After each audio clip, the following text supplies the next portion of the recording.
Bonjour, cette vidéo résume les notions essentielles du deuxième chapitre de spécialité de première sur la composition chimique des solutions. Dans une première partie, nous allons analyser la couleur d'une espèce en solution. Dans le langage courant, nous connaissons tous l'arc-en-ciel. Il s'agit en fait du spectre de la lumière blanche, c'est-à-dire la décomposition de la lumière blanche en une infinité de radiations. Au laboratoire, le spectre de la lumière blanche est obtenu en décomposant cette lumière à l'aide d'un prisme ou d'un réseau. C'est un spectre continu qui contient les radiations de la lumière visible de longueur d'onde lambda comprise entre 400 nanomètres et 750 nanomètres. À chaque gamme de longueur d'onde est associée une couleur. Quand la lumière blanche traverse une solution colorée, certaines bandes de radiation sont absorbées par la solution et disparaissent donc du spectre observé sur l'écran.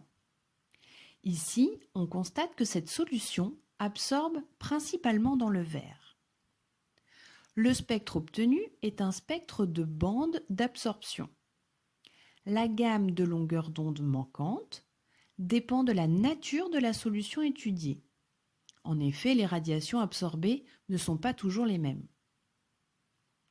La capacité d'une solution colorée à absorber une partie de la lumière qui la traverse est caractérisée par l'absorbance A, qui est une grandeur sans unité et qui se mesure grâce à un spectrophotomètre.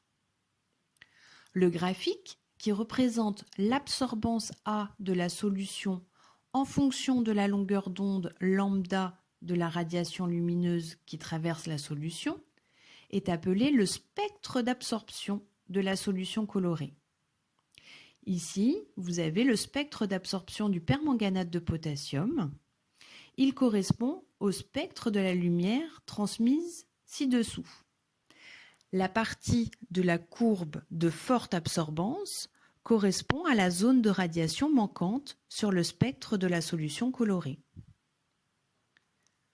Le principe du spectrophotomètre repose sur la comparaison de l'intensité lumineuse I0 qui traverse un échantillon de référence, généralement le solvant seul, donc pour nous de l'eau distillée, et de l'intensité lumineuse I qui traverse un échantillon de la solution colorée. Plus la solution est colorée et plus la valeur de l'intensité lumineuse I diminue. C'est-à-dire que l'absorbance A de la solution augmente. Si une solution est incolore, alors elle n'absorbe aucune radiation de lumière visible. C'est-à-dire que son spectre d'absorbance sera parfaitement plat. Lorsqu'une solution est colorée, elle absorbe certaines radiations de la lumière visible. La couleur de la solution est la synthèse des couleurs des radiations transmises et peut être prévue à l'aide du cercle chromatique.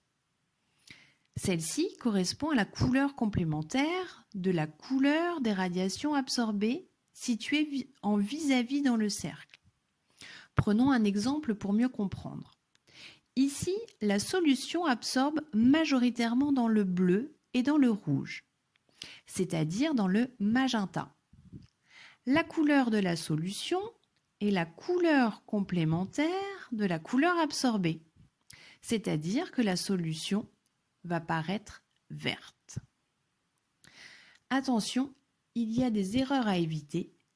La couleur de la solution est due aux couleurs que celle-ci laisse passer et non aux couleurs que la solution absorbe.